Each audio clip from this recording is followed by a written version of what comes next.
Kita bantunya seperti itu, Mbak. Jadi kalau kita bantuan secara umum kita belum mampu, Mbak. Terus terang belum mampu karena bagaimanapun juga kita harus menghidupi anak-anak yang sekarang ini alhamdulillah ada 42 anak. Dukanya ya kalau anak-anak itu sering pergi, sering kelai, terus mereka tidak mau makan, dan kalau ada yang sakit seperti itu. Bersyukurlah untuk kita yang dikasih lebih normal untuk bisa lebih berkaya dan juga untuk bisa lebih berkembang, dan jangan lupa untuk memperhatikan juga mereka yang memang di bawah kita ataupun anak-anak yang membutuhkan.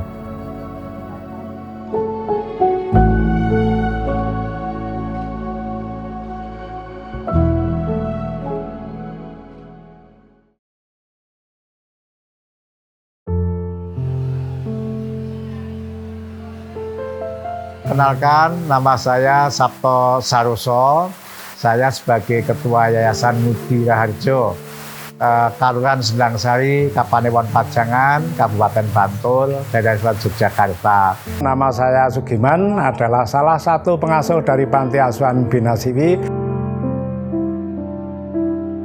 Kami menjadi ketua yayasan baru saja 3 tahun, yang dulu dipegang oleh Pak Haji Meskijo, dan estafet ini diberikan pada saya. Saya menaungi ada 2 tempat, yang satu dibina di Yayasan Panti Asuhan, yang kedua di SLB Binasiwi. Tetapi kita fokus di Yayasan Panti Asuhan Binasiwi di Sendangsari ini. Kalau yayasan berdirinya di tahun 1989, lalu keluar izin dari pemerintah itu 1996. Nah, sudah lama ya Pak berarti ya? alhamdulillah sudah lama. Saya untuk mengampu di panti ini adalah sejak tahun 89 sampai sekarang. Kita beserta dengan teman-teman yang sekarang mengikuti kegiatan. Ya sejak awal memang kita dulunya memang mendirikan yayasan itu untuk menolong pada warga di sekitar di daerah Sendangsari pada khususnya. Jadi ya sejak awal itu 89 itu kita sudah. Enggak juga, kalau Ngudi Harjo sendiri ya ada selain panti kita juga mempunyai SLB Binasiwi.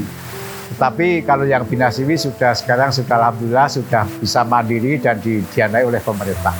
Makna dari Panti Asuhan Binasiwi pada saatnya awalnya kita ada namanya Binasiwi adalah dulu pada saat kita belum mendirikan panti kan kita ada kelompok belajar untuk pendampingan belajar. Nama Binasiwi adalah membina, Siwi adalah siswa, jadi kita membina siswa.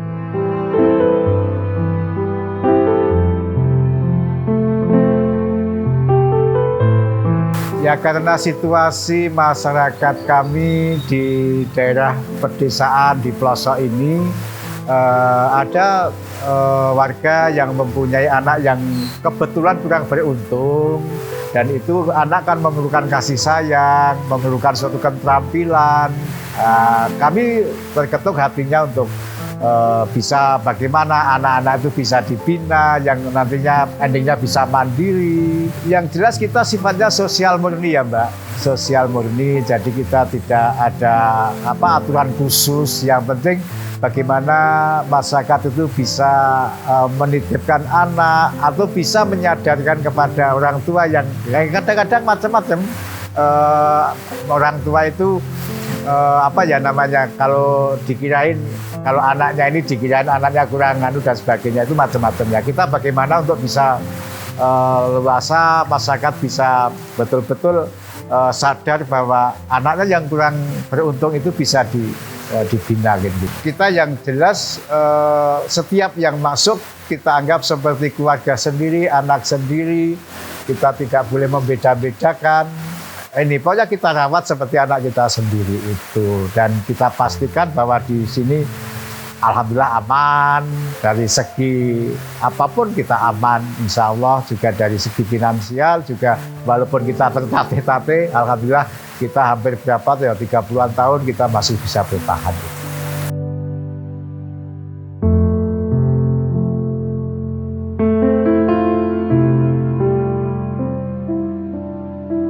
Karena anak-anak itu kan kita berikan suatu keterampilan, jadi tidak jenuh gitu di panti itu, tidak jenuh.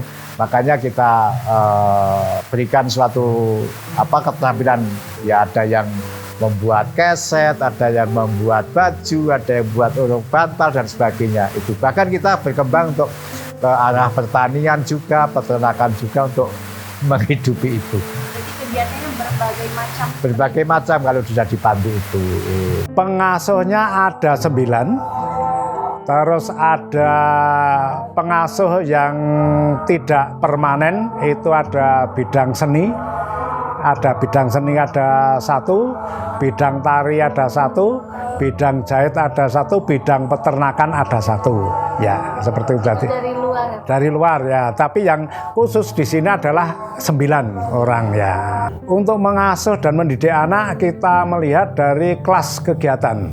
Misalnya ada kelas yang kecil, itu kita sesuai dengan bakat mereka. Yang bisa bina diri, yang bisa keterampilan, yang tidak bisa apa-apa dirawat, seperti itu.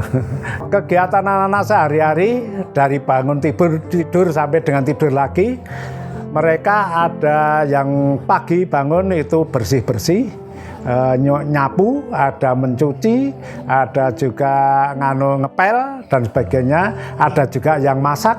Dan itu setelah itu mereka nanti setelah selesai sarapan pagi, makan, nanti terus sholat duha, terus nanti kegiatan ada keterampilan, ada jahit, ada pertanian, ada peternakan, ada perikanan, ada juga membuat keset, ada lukis dan sebagainya.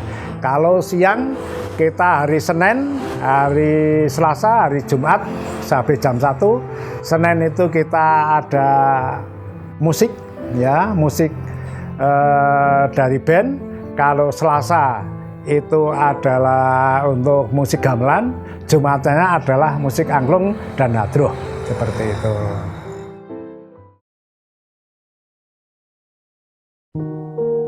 Dari mana saja. Kalau awalnya kita memang dari khusus di wilayah di Sendang-Sari, di kelurahan ini, lalu berkembang di kecamatan, dan alhamdulillah sekarang ini sudah sampai kemana-mana, bahkan dari kota juga ada, dari Ponorogo ada, dari Jogja ada, dari Sleman ada. Gitu. Dari luar Jogja juga ada? Ada, Mbak. Ya, misinya kita bagaimana masyarakat itu bisa setara dengan yang lain, begitu ya. Artinya kita tidak bisa artinya kita tidak boleh mengkotak-kotakkan itu si A, si B, yang kurang mampu dan tidak mampu, yang beruntung dan tidak beruntung. Makanya kita misinya untuk mengangkat harkat martabat manusia siapapun itu gitu. Setara ya Pak? Setara gitu. Ya, kita bekerja sama dengan masyarakat luas, dengan tokoh-tokoh masyarakat, supaya ya itu tadi bisa mengangkat dan bisa bertahan dengan baik. Dan anak-anak diberikan keterampilan khusus. Nah, ini jadi kita kerjasama dengan tokoh-tokoh masyarakat itu, Mbak. Awalnya seperti itu, Mbak. Sementara ini kita bertahan kepada donatur-donatur, pihak-pihak yang empati terhadap yayasan. Jadi kami bekerja sama bantuan itu ya kepada pihak-pihak yang sudi dan peduli terhadap yayasan itu atau terhadap panti itu sendiri. Jadi kita tidak mengikat kepada siapa-apa.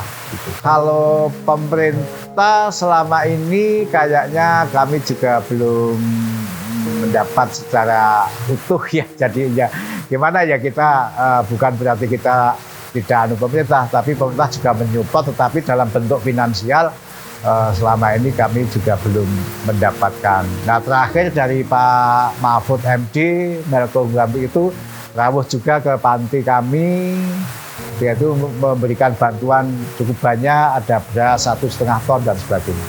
Itu ya pihak-pihak ya, kebetulan ini anak-anak juga ada yang dari orang-orang yang berada menitipkan anak ke sini, dan mungkin dengan gedok tular ada orang yang empati terhadap panti kami, memberikan bantuan dan juga ya bantuan macam-macam lah gitu. Jadi donatur ya. Ya, keluarga dari anak yang ada di panti. Iya, ya ada yang dari keluarga, ada yang dari mungkin tetangga keluarganya itu ya, yang ya ya ini ya mudah-mudahan melalui ini dari Mbak Anissa ya ini nanti bisa diketok tularkan siapa yang peduli terhadap yayasan kami, terhadap panti kami untuk bisa ya bayangkan kalau setiap hari kita harus mengeluarkan beras tidak kurang dari 10 kilo untuk satu hari. Nah, ini kita bertahan puluhan tahun tidak ada yang menjadikan donatur tetap kan gitu aja.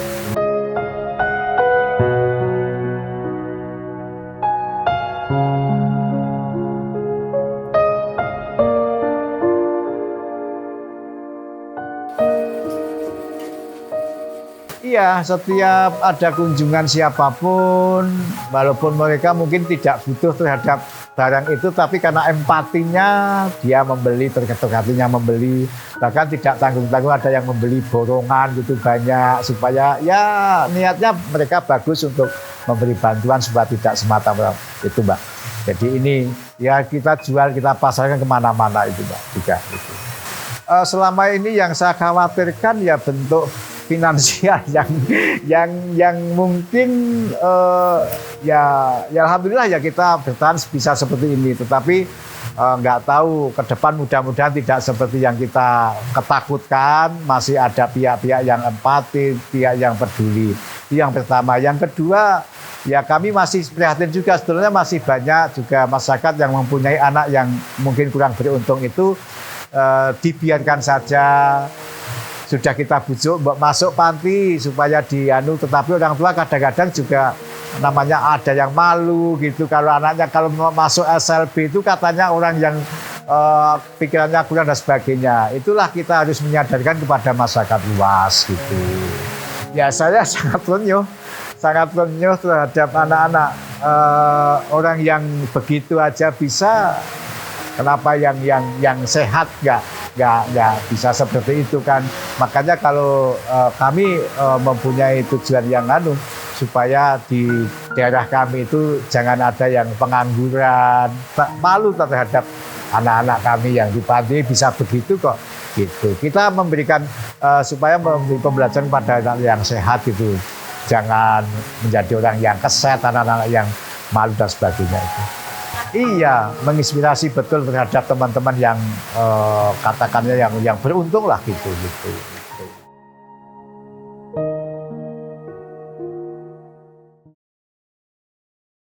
Menawak, nah saya Supriyanto, saya salah satu pengasuh di Panti Asuhan Bina Siwi. Saya di Panti Asuhan Bina Siwi awal mulai 2016 kurang lebihnya. Ya awalnya memang karena terketuk hati saya dan memang melihat anak-anak disabilitas membutuhkan bantuan, misalnya memang pengasuh di sini kurang saat itu. Oh ya, nggih, anak-anak kalau manggil saya Mbak Wanti. Di sini sudah berapa lama? Di sini saya kurang lebih 15 tahun. Karena yang pertama yang mau itu dulu itu karena sosial ya, di sini itu kalau hati kita nggak dengan anak-anak pasti nggak mau. Yang pertama memang sosial. Banyak hal Mbak. Dari sekarang ya ada 42-43 anak. Kalau 2016 dulu belum ada, masih sekitar 30-an. Jadi dari sebanyak anak itu banyak hal, tidak hanya 1-2 anak itu sama semuanya. Jadi dari 1-2 anak sampai 30-an anak itu beda-beda. Jadi itulah yang harus kita lakukan di sini dengan penuh kesabaran dan juga berbagai hal untuk keberlangsungan anak. Mereka itu memiliki mood yang setiap harinya berubah-ubah. Moodnya mereka supaya anak tersebut mau melakukan itu dengan cara kita kasih reward. Jadi anak itu kalau kita kasih sesuatu yang dia suka, itu nanti anak-anak mau melakukan. Ya, nanti kita berikan sesuatu gitu.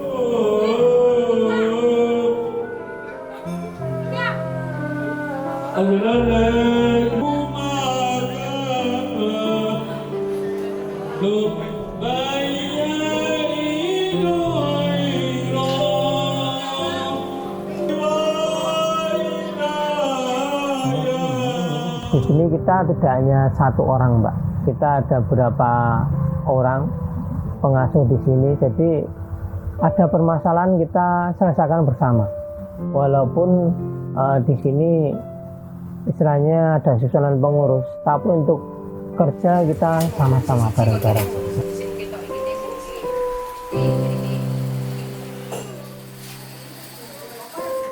Iya, yang pertama kita kenalkan dulu mesin jahit. Lalu anak-anak kita cari dulu anak-anak yang motoriknya halus.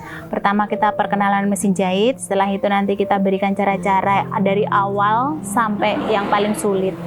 Tapi itu setiap hari kita melakukannya, pembiasaan. Nanti lama-lama anak-anak tahu dan paham kalau memang mereka yang dari masih bisa diajak untuk keterampilan.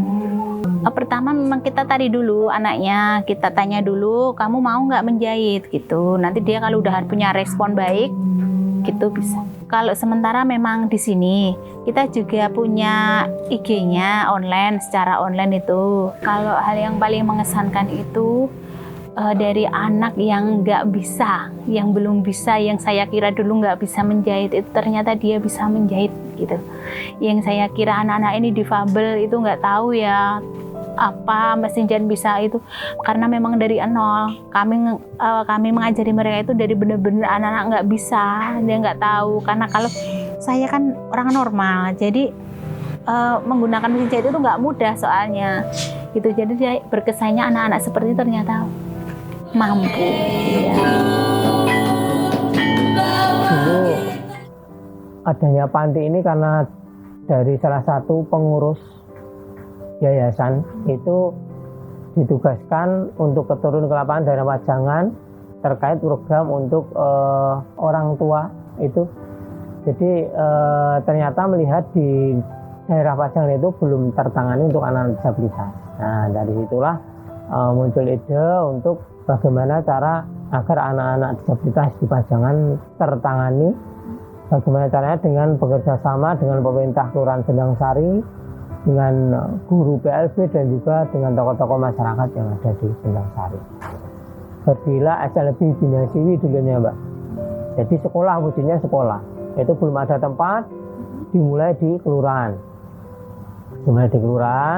Terus berkembang. Akhirnya dari pihak kelurahan bukan memberikan fasilitas untuk panti, itu di belakang kelurahan itu untuk kegiatan panti. Nah, itu ada tanah kas boleh untuk kegiatan ya.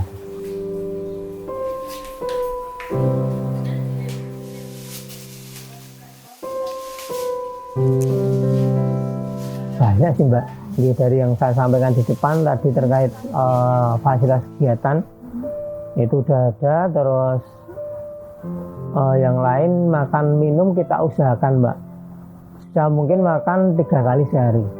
Jadi karena kita swasta, jadi kita sesuaikan. Nanti misalkan kita cukup, ya kita usahakan tetap anak bisa makan dan minum, tempat tidur ada, dan juga sarana pendukung lainnya. Sedikit kita ada program sebenarnya Mbak. Jadi setahun sekali kita membuat proposal untuk zakat. Nah, di bulan Ramadan puasa itu kita sebar proposal. Nanti hasil dari beras itu kita kumpulkan, kita manage untuk tahun yang akan datang dengan cara kita titipkan di bakul-bakul beras. Nanti jika kita butuh sewaktu-waktu kita ambil, dan juga sebagian kita jual untuk mungkin lauk dan yang lain. Ya, itu salah satunya juga.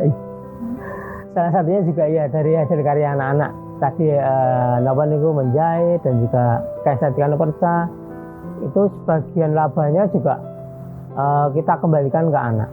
Maka terus juga pendukung lainnya kegiatan kita ada peternakan, kita ada pertanian itu juga mendukung untuk dapur hidup. Mengatakan ya gimana ya, kita bisa membantu, yang jelas kita lebih bersyukur Mbak. Ternyata kita yang dikasih untuk ngapung lebih, misalnya kita normal itu kita harus lebih bersyukur, karena di bawah kita maupun maksud saya selain kita itu ternyata yang kekurangan masih banyak sekali, dan ternyata selain mereka kekurangan, ternyata ada potensi juga yang mampu bisa digali. Jadi bersyukurlah untuk kita yang dikasih lebih normal untuk bisa lebih berkaya dan juga untuk bisa lebih berkembang, dan jangan lupa untuk memperhatikan juga mereka yang memang di bawah kita ataupun anak-anak yang membutuhkan. Sallu ala Nabi Muhammad. Allahumma salli. Ya Rabbi salli.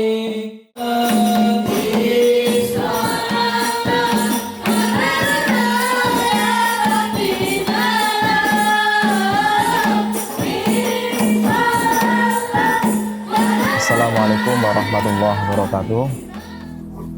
Perkenalkan, nama saya Agus Margono. Saya asalnya dari Dusun Mangelor, Sendang Sari, Pajangan, Bantul, Yogyakarta. Ini sebagai apa, Bapak? Sebagai pengajar hadroh hampir setengah tahun. Karena lebih apa ya, lebih menarik bagi masyarakat sekitar. Tantangannya ya mudah sih, nggak sulit. Jadi waktu nabuh mungkin ada kerinci, rika, mungkin sah, langsung nabuh. Cara dengan apa ya, ketukan atau tiga ketukan itu langsung berbunyi. Terus cara tahu anak-anak bakat dan minat di bidang kayu itu bagaimana? Minatnya itu ya sering-sering latihan, sering mendengarkan musik dan macam-macam selawatan lainnya. Senang, gembira, dan lebih nyaman, lebih menarik juga.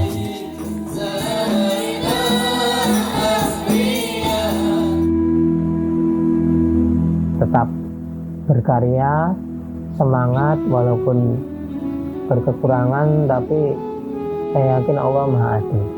Jadi saya yakin tetap kalian mampu, begitu. Jadi tetap semangat untuk ke depan, kalian jadi anak yang lebih baik. Pesan saya buat anak itu selalu semangat. Walaupun kalian itu mengalami keterbatasan seperti ini, yang orang lain itu menganggap kalian nggak mampu karena anak difabel, saya yakin kalian mampu. Ya, tetap semangat. Kesannya tetap semangat, jangan putus asa itu. Pokoknya anak itu luar biasa. Walaupun keterbatasan, dia semangatnya semakin tinggi banget. Pesannya semoga anak-anak itu mudah dididik, mereka tidak rewel, dan mereka ya kerasan di sini karena mereka sudah tidak punya orang tua, sehingga mereka butuh perlindungan, sehingga anak-anak itu bisa enjoy di Panti Asuhan Bina Siwi ini. Kalau anak-anak Panti Bina Siwi, ya pesan kami ya selalulah mempunyai motivasi yang tinggi, jangan minder, karena semua sudah ditata dan diatur oleh Allah Subhanahu wa Ta'ala. Pastilah kalau kita berusaha keras, pasti ada jalan, dan Allah akan memberikan perlindungan, memberikan suatu jalan yang baik, nantinya bisa menjadi anak yang mandiri. Toh nanti anak-anak itu juga akan ditinggalkan orang tuanya suatu saat, nanti jangan sampai membebani orang lain. Itu aja. Itu. Oke.